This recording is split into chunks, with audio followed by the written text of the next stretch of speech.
pleased to have the opportunity to talk to F.A. Hendricks, the Assistant Professor of the Disaster Resilience and Humanitarian Assistance at the University of Twente. Could you tell us what you're currently working on and a bit of your background? Yes, of course. So I have a background in architecture and building technology, and for my PhD I also studied effective humanitarian assistance, so looking at vulnerable communities and how we can help them build back safer housing, especially looking at natural hazards that they are affected by.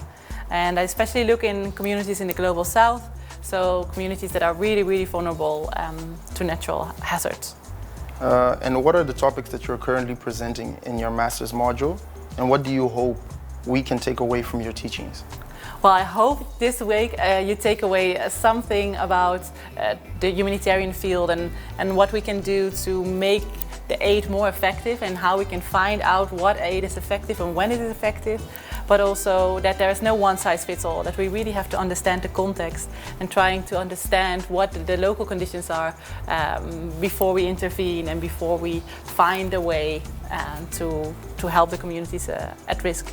May we ask you to share some tips for students or possible future careers in disaster resilience management?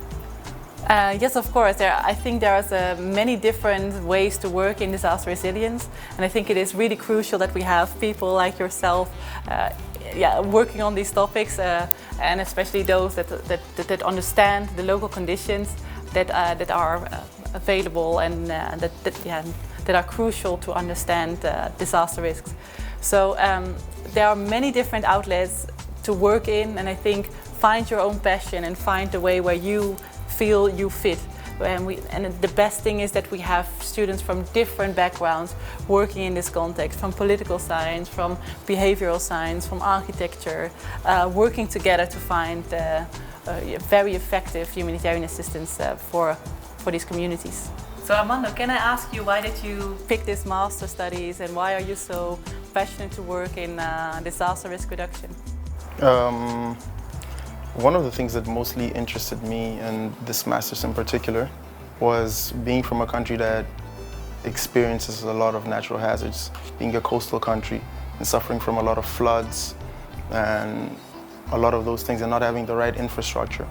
That is one of my biggest motivators, to be able to come out of this master's with enough knowledge to be able to share with other people in my country, be able to help the communities with the knowledge that I have, with the expertise that I've gained, and just in general help underprivileged people and underprivileged communities. Thank you so much for having us, F.A. It was very nice to speak to you, and thank you for answering all of our questions. Thank you very much. It was a pleasure being here this week.